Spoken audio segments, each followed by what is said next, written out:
On the news tonight, federal government seeks to withdraw illegal possession of firearms charge against Emefiele, files fresh charges against the embattled CBN governor.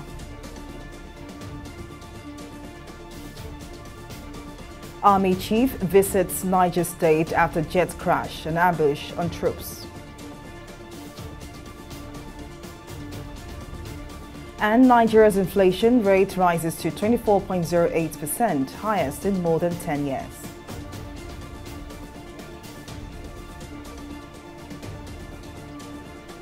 Hello and welcome to News Now. I am Folashade Ogurinde. The federal government has applied to withdraw the illegal possession of firearms case it filed against the suspended Central Bank of Nigeria Governor Godwin Emefiele at the Federal High Court sitting in Lagos. The Director of Public Prosecutions at the Federal Ministry of Justice, Mohammed Abubakar, in an oral application told Justice Nicholas Owebo that the application followed the result of further investigations. In an interview with journalists after the day's proceedings, the DPP said a fresh 20 counts had been filed at the Federal Capital Territory High Court against the suspended CBN governor.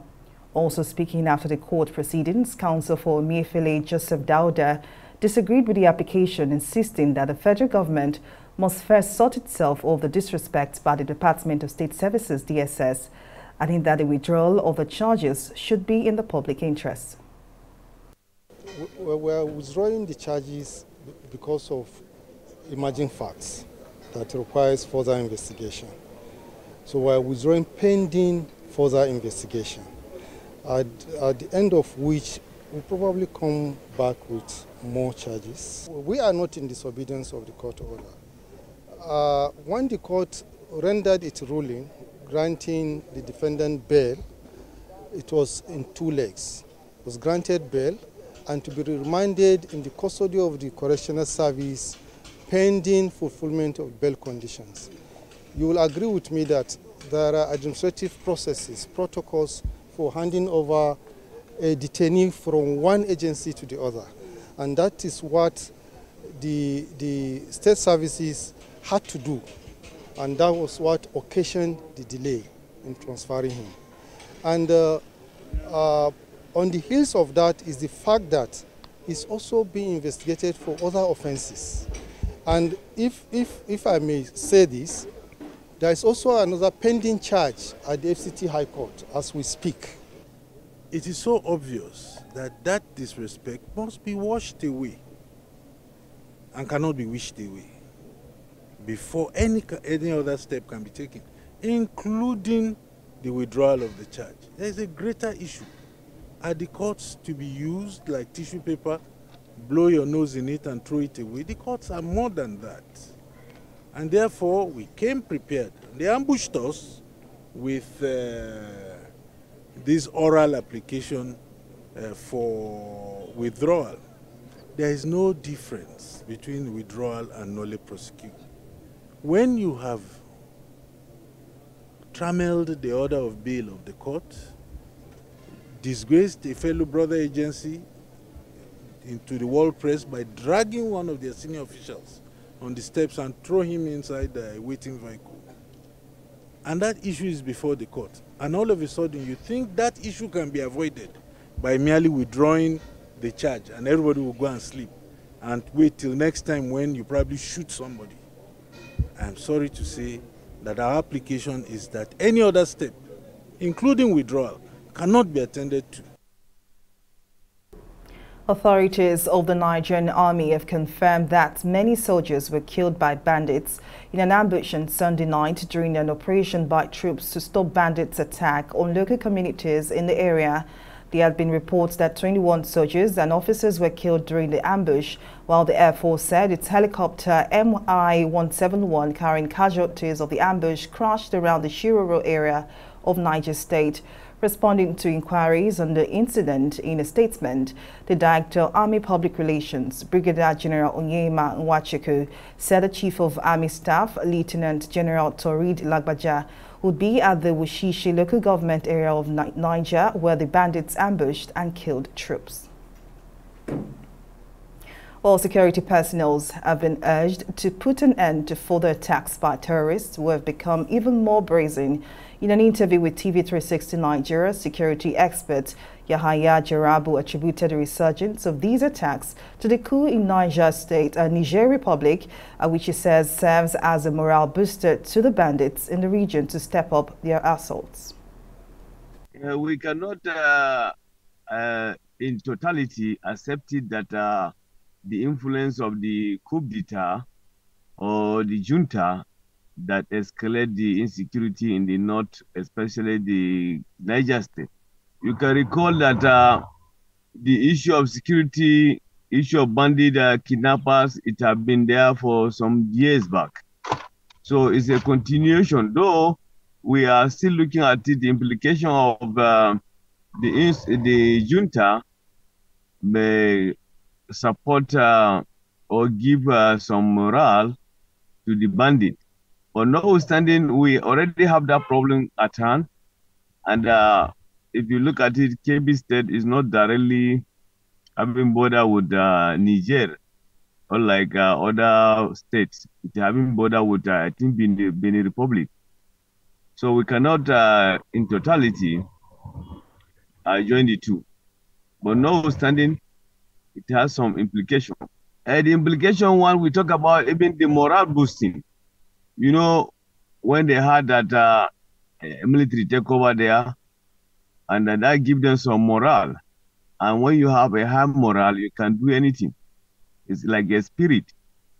It will give you some motivation. And that implication, you now continue doing what you are doing, thinking that you still have cover that you can run to. And we are going to have so many fronts. If you say now the way the ECOWAS are thinking of military intervention in Niger, that can escalate another crisis. While still on security matters, the Ogun Area 1 Command of the Nigeria Customs Service has intercepted 1,245 live ammunition allegedly concealed in 203 bags of foreign rice abandoned in a bush path at Tombolo Junction near the Yewa North local government area of the state. This revelation was made in Abeokuta, the state capital, by the Customs Area 1 Comptroller Bamidele Makinde, who said the duty-paid value of the seized ammunition and rice is 17.638 million naira.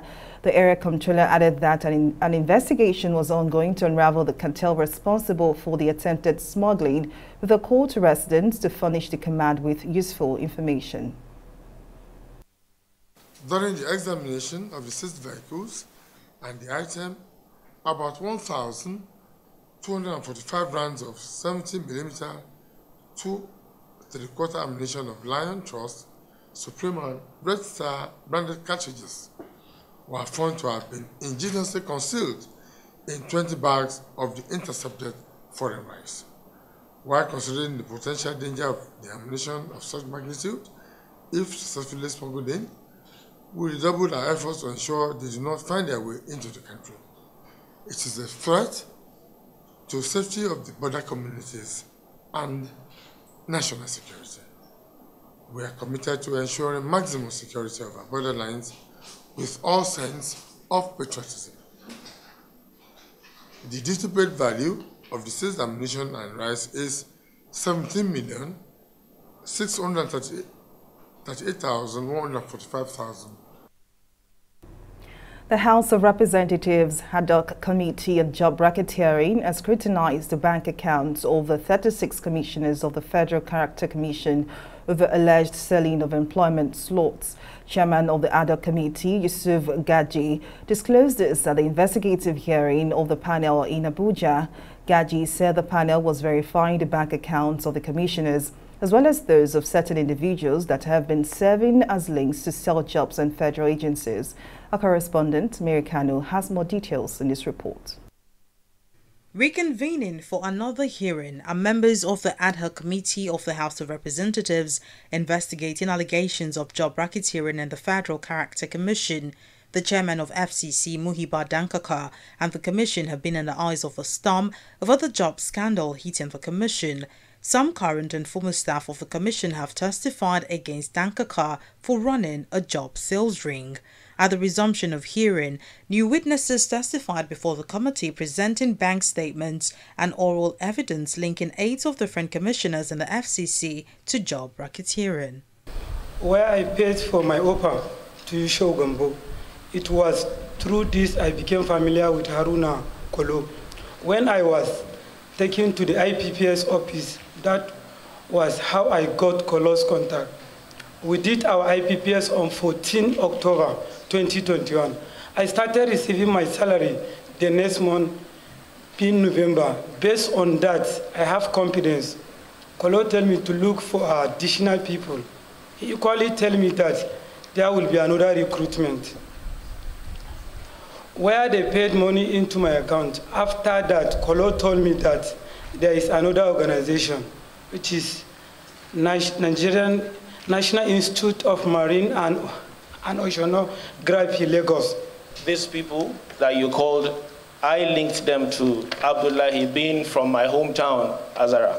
Okay. So, unfortunately, the boy was a scam, and we found and got him arrested at a point in time. But when he was arrested, the commissioner of FCC, Nasarawa State, made a post which I copied to you. I think it's on your table. There's a letter. They went to the police station and denied that he was not working with the commissioner. And I provided pictures that are also on your table of that same person, Abdullahi Ibrahim Adara, with the chairman. And on several occasions, they have been together. We have seen them, we have a lot of pictures, and I am sure that with his phone number and account number, they can be traced, linked directly to the commissioner. Last week, the committee adjourned its meeting after issuing a warrant of arrest against Haruna Kolo, a former aide of the commission chairperson, for failing to honor subsequent summons of the committee. However, the warrant did not produce him. Chairman of the ad hoc committee, Yusuf Gagde, said the committee obtained Kolo's bank statements and have summoned some persons who made suspicious transfers to his account. With these specific narrations on behalf of the two of you regarding to Abdullahi, whom you have said that you have been buying slot through him, and he has scammed a lot of you, and the pictorial evidence of his activities with some of the commissioners, more than 10-15 pictures. We will just do this as a last. Anybody that have anything in federal character again, we are going to consider it during closed door. We may not have time. Otherwise, our investigation on other agencies will be affected. In his ruling, Gagdi said the Nasarawa commissioner and the 36 other commissioners must appear before the committee and insisted that Kolo must appear to give further evidence. In his ruling, chairman of the ad hoc committee said the Nasarawa commissioner and the 36 other commissioners must appear before the committee, while insisting that Kolo must appear to give further evidence. Mary Kanu, TV360. The Director General of the Nigeria Center for Disease Control and Prevention, Ifedayo Adetifa, has called for increased domestic budgetary allocation to prevent, detect and respond to public health threats in the country. Adetifa made the call at the second joint external evaluation for the International Health Regulations core capacitors held in Abuja. Adetifa said dedicated funding for the implementation of health security will increase capacities in responding to public health threats in Nigeria. Our correspondent, Mary Kanu, has the details in this report. The second joint external evaluation of Nigeria's health security capacity through the assessment of its international health regulations prescribed core capacities has commenced in the nation's capital, Abuja. The 5-day event seeks to evaluate the nation's preparedness and response capacities in the face of public health threats.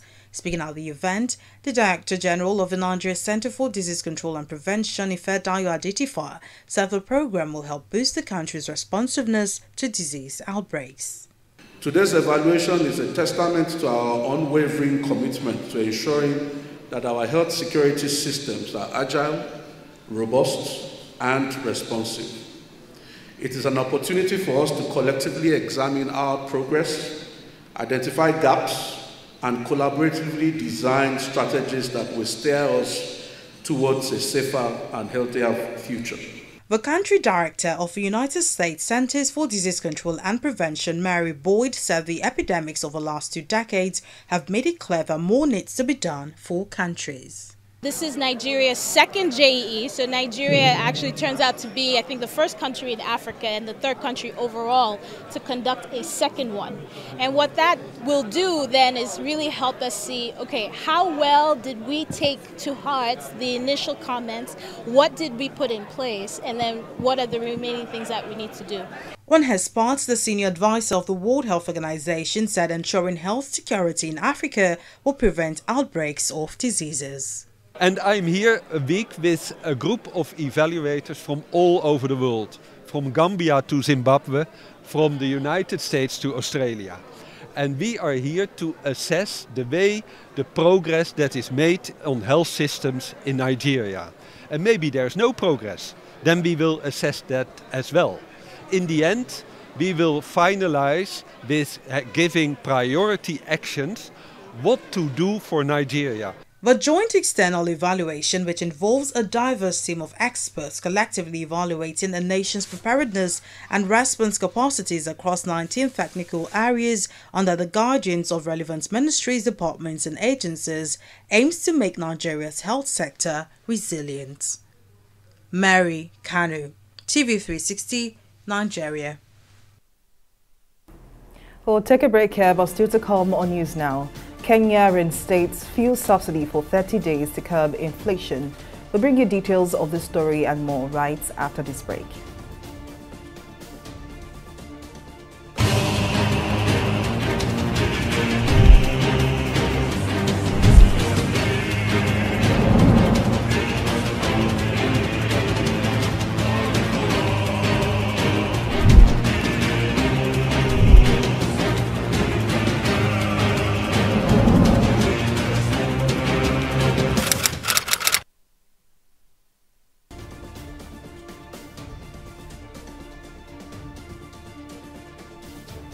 A recap now of our top stories tonight. The federal government has applied to withdraw the illegal possession of firearms case it filed against the suspended Central Bank of Nigeria Governor Godwin Emefiele at the Federal High Court sitting in Lagos.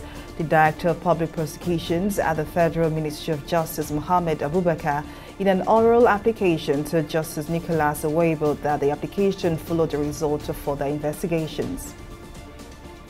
We also told you that authorities of the Nigerian Army have confirmed that many soldiers were killed by bandits in an ambush on Sunday night during an operation by troops to stop bandits' attacks on local communities in the area. Responding to inquiries on the incident in a statement, the Director of Army Public Relations, Brigadier General Onyema Nwachukwu, said the Chief of Army Staff, Lieutenant General Torid Lagbaja, was headed to the Wushishi local government area of Niger, where the bandits ambushed and killed troops. Well, in case you missed any of our news bulletins, for more updates, you can catch us on Limex World TV or log on to our website at www.tv360nigeria.com. You can also follow us on our social media platforms on Twitter, Instagram and YouTube at TV360 Nigeria. On Facebook, we are at TV360 Online.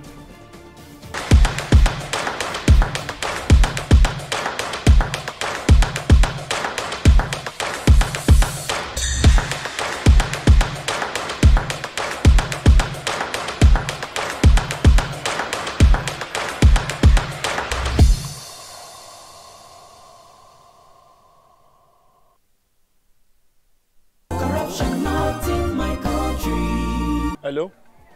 Yeah, I found your wallet in front of a supermarket. Meet me at Apple Junction. Yes, I'll be waiting for you. Now we find out. Two of us. Thank you very much, officer.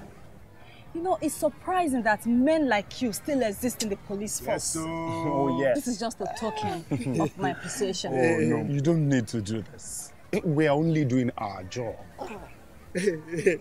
Thank you very much. God bless you. You're welcome. Now I know police is really my friend. Yes. Friend. Hey. Okay, which game was with this one? I don't understand. You know your problem. You are greedy. I'm a policeman who is doing his job. All forms of corruption in the force. Not in my country. Corruption not in my country.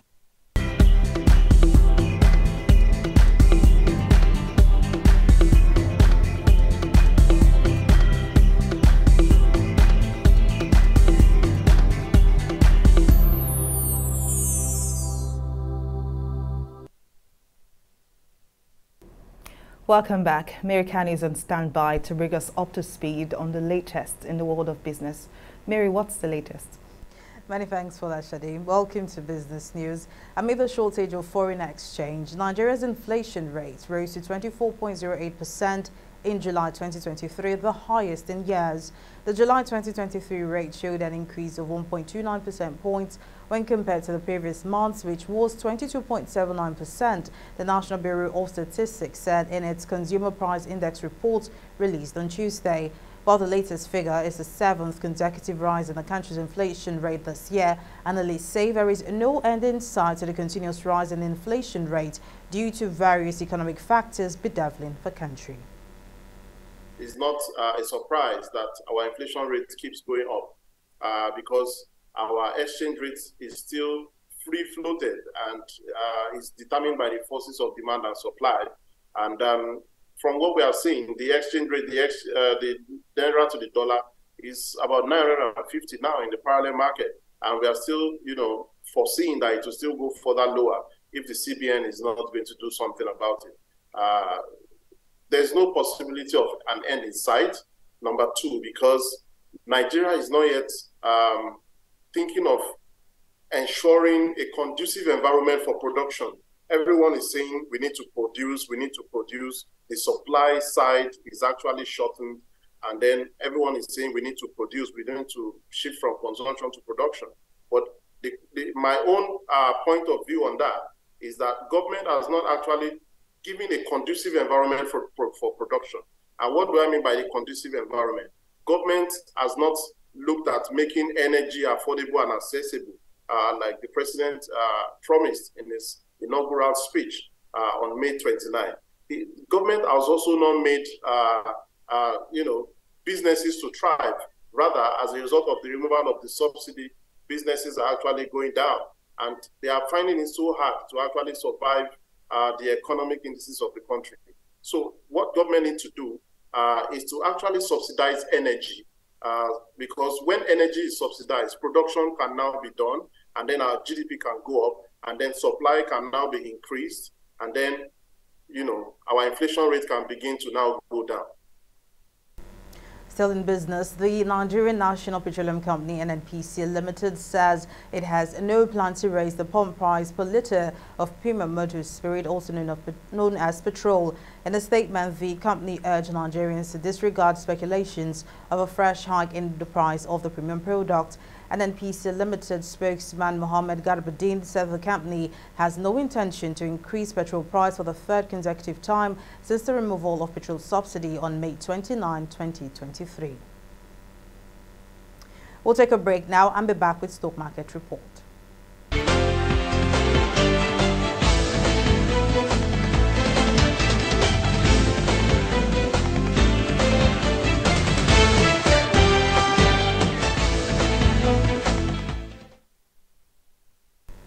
It is the second day of trading on the floor of the NGX, and the bear is showing off. For the second consecutive day, the NGX is witnessing poor trade thanks to Eterna and Sunu Assurance as both equities top the losers counter. The market has been dragged down to the 64,000 level as the all-share index closed at 0.43%. Market break closed with a wide margin as 31 equities recorded gains against just 19 gainers. Now, at the close of of trading. Of total volume of 280 million shares were traded in 6,296 deals. Now, will the market cross to the positive trading the next trading day? Analysts do not see this happening, but we'll keep our fingers crossed and see what happens. Over now to the global scene. In the US and UK, stocks are down, dented by a stronger pound following data that showed basic wages grew at a record pace, spurring concerns about persistent inflationary pressures. And that's why we can see the FTSE and Dow Jones are trading down at 1.57% and 0.68%. Now that's the stock market report. Folashade, back to you. Well, many thanks, Mary, for that update. And now to the foreign scene. The Kenyan government has reintroduced fuel subsidies to curb soaring prices of petrol, kerosene and diesel in the country. The development comes after months of violent anti-government protests over the burden of high living costs. The Energy and Petroleum Regulatory Authority, Kenya's energy regulator, said oil marketing companies will be compensated from the Petroleum Development Fund. The regulator said the maximum retail price of a litre of petrol would remain constant at $1.35 for the next month, shielding consumers from an increase of 5 cents. And now to sports. FIFA President Gianni Infantino has challenged the Papua New Guinea Football Association to be a leading symbol of football in the Oceania Football Confederation. Infantino arrived in Port Moresby with his delegation, including the OFC president Lambert Maltak and legendary referee Pelugi Colina, among other FIFA officials. The FIFA president charged the president of the Papua New Guinea Football Association, John Capinato, and Sports Minister Don Purley to step up and lead the code in the region. The inauguration of this home of football, the headquarters, the stadium, academy, everything is more than just a symbol. It is a dream coming true, or at least the first step of the dream. And I want to thank you and to commend you not only for your vision and your plans, but also for the decisions that you have taken today with the land and the stadium. We have to care about our young people.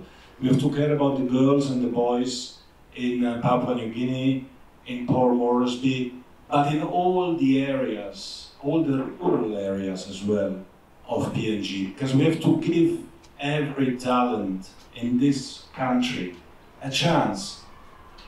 And to give every talent a chance, we have to start by allowing her or him to dream.